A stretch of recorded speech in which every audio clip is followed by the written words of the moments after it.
Hello everybody. Alright, so today's video we'll be talking about note taking. So yeah, starting off a little bit sounds a little boring, but stick around and you'll see what I'm talking about.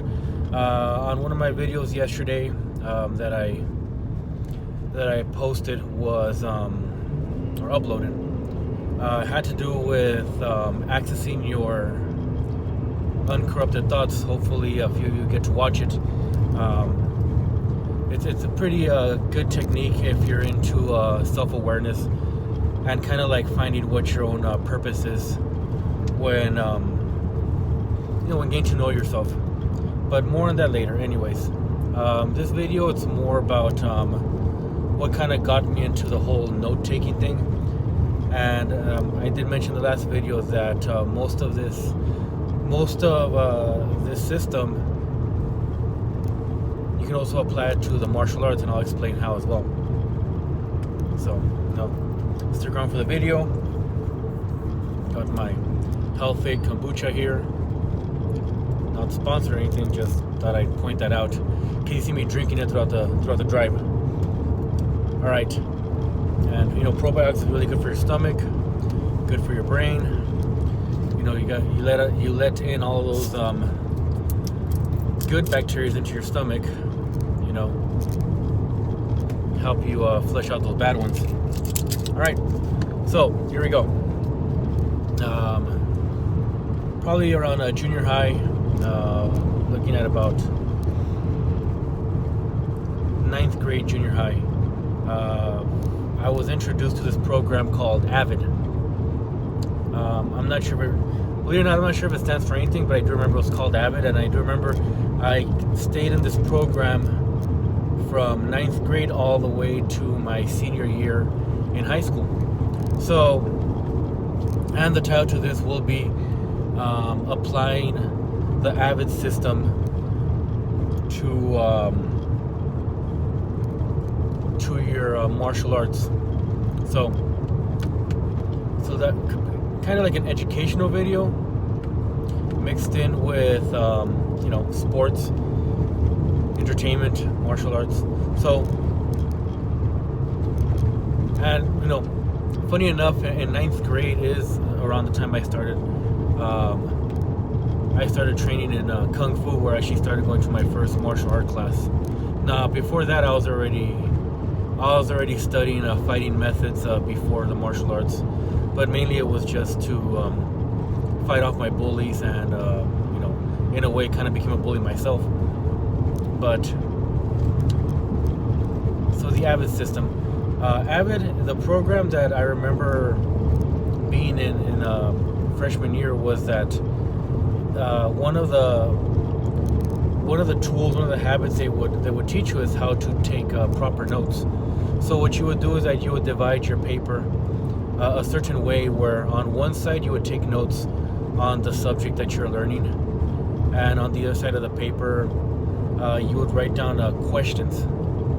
So obviously the questions had to do with whatever it is you were learning in that class. So if you had 6 different classes, you would have 6 separate sheets of papers of notes. Now it's funny because if you fast forward to being an adult outside of school, you'd realize that 1 page isn't enough for notes. But if you're barely starting to build a habit of note taking like you did in AVID, 1 page was enough, because it's something that you're not really used to doing, and you're not really sure what you're going to consider valuable information versus what's something that you're going to choose to remember. So, and at the bottom, I believe you would write down feedback. So now again, I don't remember it exactly the way they used it, but I know that when I was in AVID, they would check our binders, and they would actually see the notes we take and if we did them correctly. So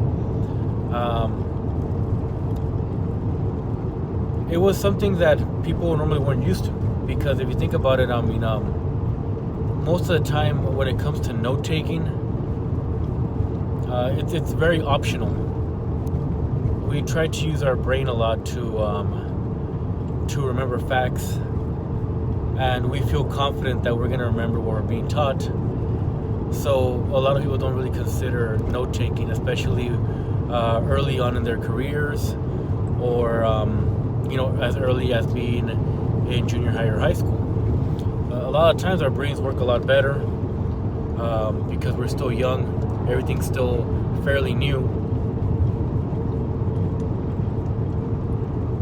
So we don't really consider about taking notes. We hear the lesson plan. We might write down a question, that because the teacher tells us to write down the questions, and we'll mark down the answers. So we're told what they want us to write, but in most cases in life, you're not going to be told what to write. You're just going to have somebody speak to you, and you're going to take notes. I mean, sometimes I go on YouTube and I start taking notes of certain people that are very influential, that I feel they have something that I want to I need to learn. I don't want to forget, so I'll start taking some notes. So freshman year in AVID, we started getting used to the process of note taking. Not only that, it was actually a course. It was actually a class. What they would do, they would just integrate the AVID into the class. So I think what would happen is that a specific teacher would push the AVID system into the course. So let's just say you're taking Spanish, but the teacher is also an AVID teacher. They would incorporate AVID into the Spanish course, but at the same time, you'd be expected to use the same system of note taking in your other classes.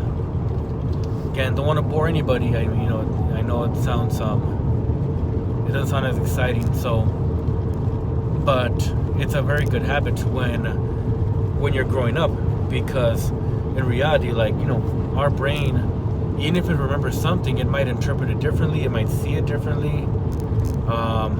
It's very easy for you looking at a plant, it looks green, but in reality, maybe it's a different shade of green that leans more towards another color. So it might look baby blue, or it could be misinterpreted as just normal blue. Little things like that. I mean, our brain are going to interpret it the way we think we see it. The thing about notes, though, is that every time you look back at your notes, they don't change. Whatever note you took, it's going to be the same thing, no matter how many times you look at it. Versus our brain, every time you tell a story, we might embellish, we might exaggerate, we might even tone it down, depending on what the story is, depending on who we're telling it to. Let's say in one story you're explaining a story to a friend, where you're talking to somebody else, and the story is very vulgar, where it comes you're cussing, you're saying all these, all this profanity, but then you tell the story to somebody else, let's say a boss, and you leave out the parts where you're using profanity to address certain situations. You just tell the story what happened in the story. You don't really discuss the way you were talking, because it depends who you're telling the story to. Hopefully that's understandable. So regardless, stories change through time, but notes don't change. So just kind of remember that. So now, starting my sophomore year, junior year, and senior year, I was still in the AVID, but what happens in AVID is that they start introducing you to essay writing, how to write a correct essay, how to write an essay for a college. You plan field trips to go to colleges nearby. I remember going to UCLA, UCSD. I believe went to UC Berkeley. We went to a different college, to a point where we lost track. But we did have a lot of trips over there, and a lot of times the schools will provide the lunch, so it's not like it was a huge budget hit for the schools. Colleges do see that as kind of big deal when you're an AVID, because they already know that you're going to be using the right habits when it comes to studying and learning. So now it doesn't mean that if you don't take AVID, you're not going to be considered for college, because everybody, a lot of people get considered for college, and some people don't. You can say some people don't need AVID. Some people have a really good system. Some people already know how to take notes in their own way, and it works out very well for them. I know during my in my class, I know there was a lot of smarter students than I was when it came to the subjects that we learned at school. So in order for me to know what somebody else knew, I had to take notes. I had to review the notes in case we had a test coming up.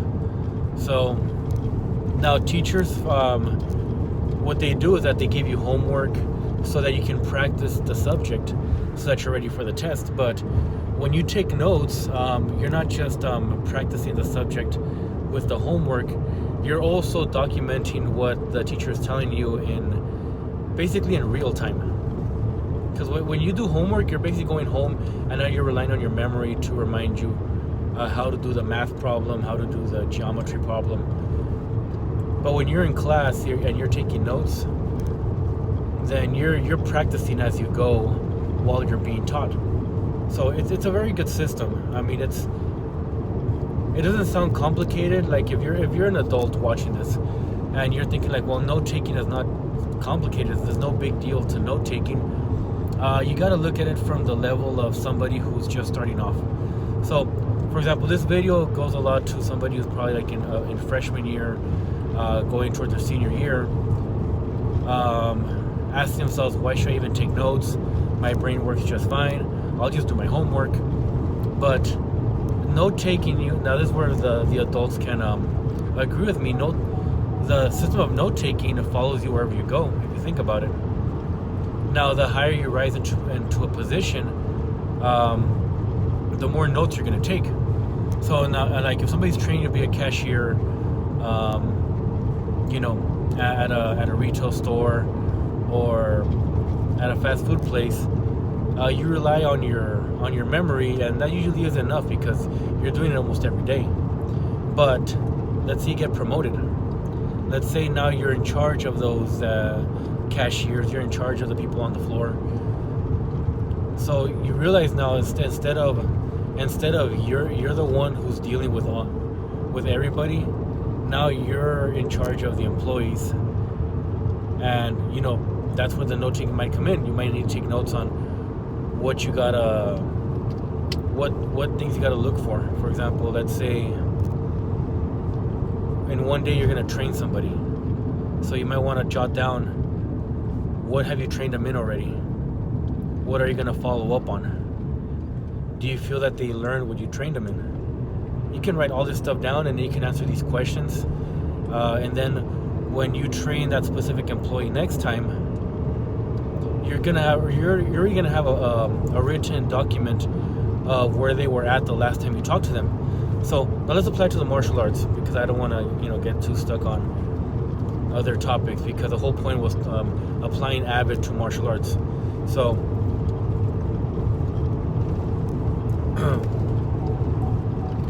in the martial arts style that I practice, that I started off with Shaolin 5 Animals Kung Fu, there's almost an endless amount of forms, of punches, of kicks, a lot of variations. I mean, something as simple as when you see a punch from this direction, a punch from there, this here is a different punch. This here is a different punch. This here is a different punch, and that here is a different punch. This is a different punch. Most martial artists will understand what I mean by that. For somebody else, they're like, oh, well, they're just punching you with a flat fist, towards wherever they're going to hit you. Yeah, but each punch is different. Each punch is targeted to a different part of the body. Each punch has a different intention. Now, if you see somebody punch it like this, you might even say like, oh, you know what? That's probably a boxer, because a lot of the times they use a rotator cuff to defend their jaw from getting punched. So if you do it like this, that's not going to happen. So that this punch is for a different situation, used differently. if I'm gonna punch someone in the solar plexus, I'm not gonna punch them like this. I'm gonna punch them like this, going into their solar plexus. So you're asking yourself, okay, what does that have to do with anything, Danny? Well, that's a lot of information to take in. So one thing that our teacher used to do, probably still does, was he would take notes of a lot of the movements, a lot of the forms, a lot of things that maybe he had trouble with, in order to, for example, ask questions. So let's say our teacher's talking to us, and he's giving us the concepts for how to execute our forms correctly, our katas, katas for karate, but it just so it sounds clear for everybody else, how to execute them correctly. So you don't just do a form and then just do the movements. A lot of these movements have a specific intention behind them. Some movements are made to be faster. Some are meant to generate more strength. Again, that's a lot to remember. So, what I would do when I would go home, I would break out my AVID technique, and I would start writing down what I remember that he taught us before I forget. So that same night, I would go into my binder, and I would put down, okay, in this form called combination, there's a wind block that is used to block with a lot of speed more than strength. So whenever doing this movement, incorporate speed, and then move on to the next movement, which is going to incorporate generating power. So when you're starting off and you don't have these forms really integrated into your brain yet because you're still learning them, taking notes does help, because you're going to come up with some questions. You're going to ask yourself, ask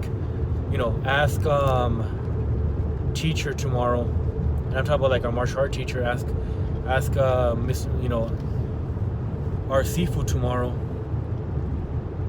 I saw a lot of vultures right now. That's crazy. Anyways, I'm currently driving to Blythe right now, everybody. So I just saw like a pack of vultures, and it's never a good sign when you see vultures just hanging around in a specific spot.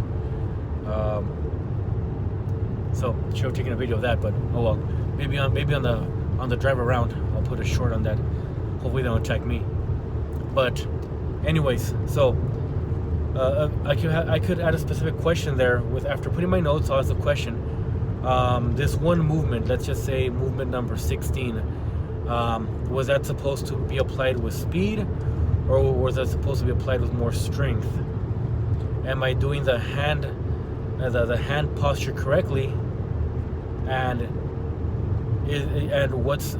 what range of technique is it in? So I could have all these questions. Now the reason you want to write down your questions is because you're gonna forget. By the next day, you're gonna have a whole new set of questions in your brain, from different worries. You're gonna forget about those important questions. Believe it or not, some people they go by their day just writing down questions because they don't want to, because they know those questions are gonna give them the answer they want. What happens is that, or the answer they need.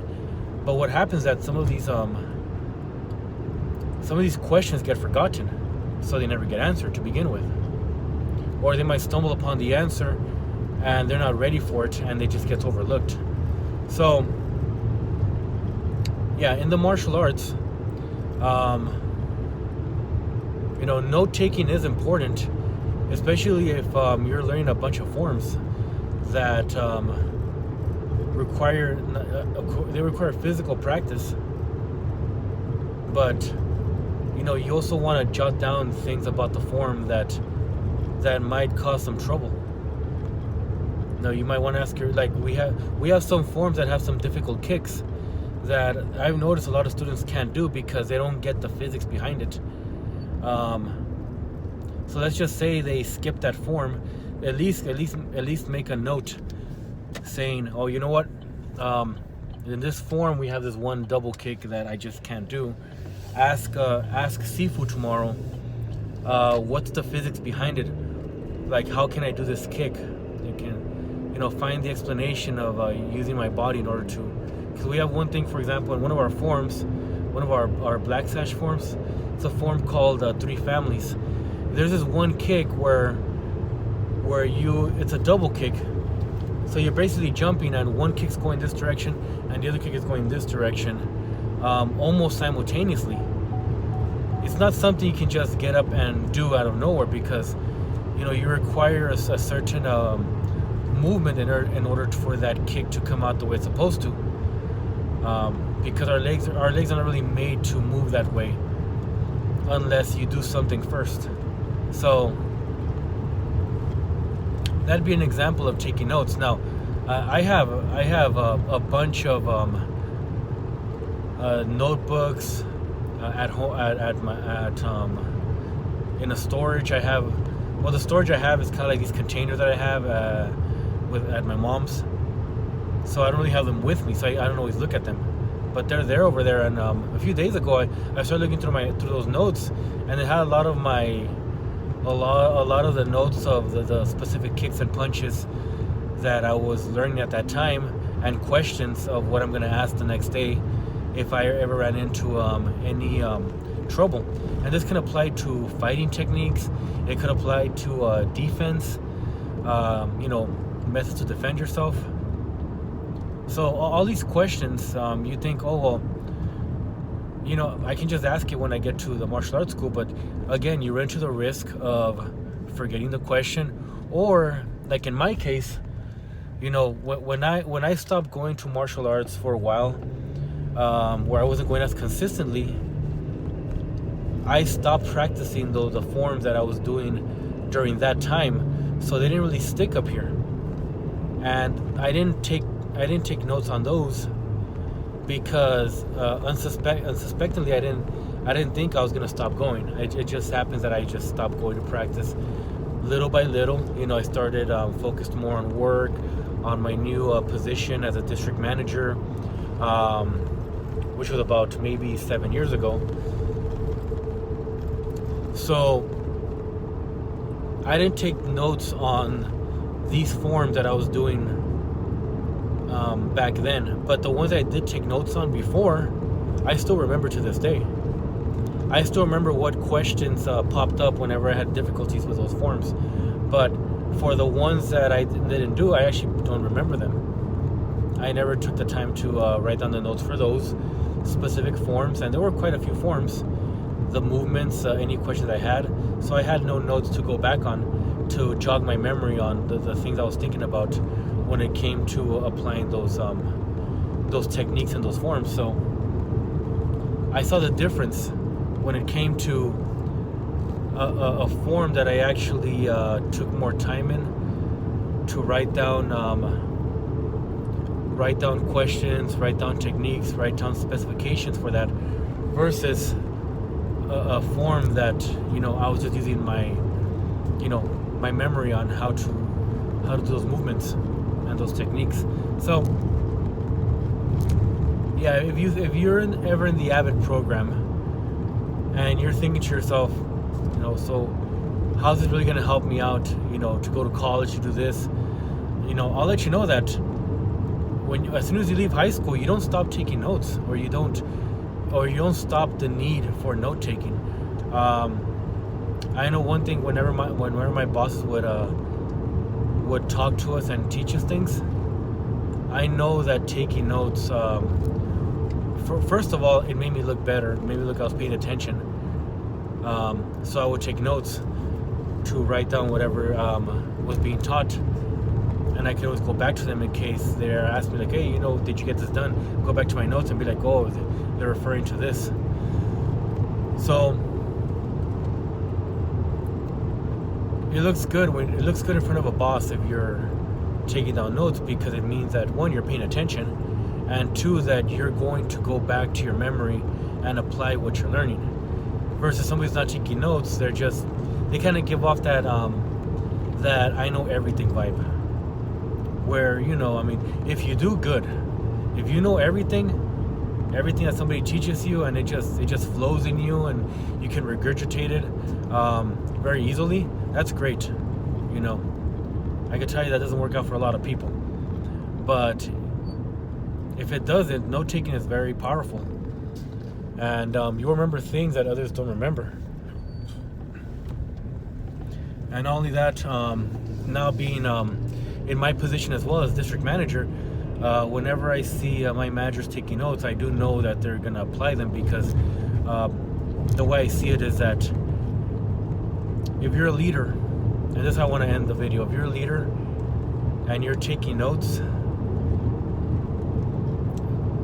that just means that you're already planning on training that and teaching that to your employees.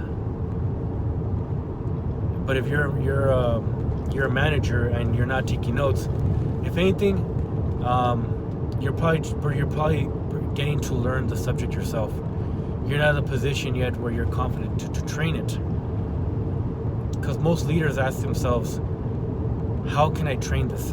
Whenever they're being taught something new, most leaders are paying attention, because they're already thinking ahead on, how am I going to train this to somebody else?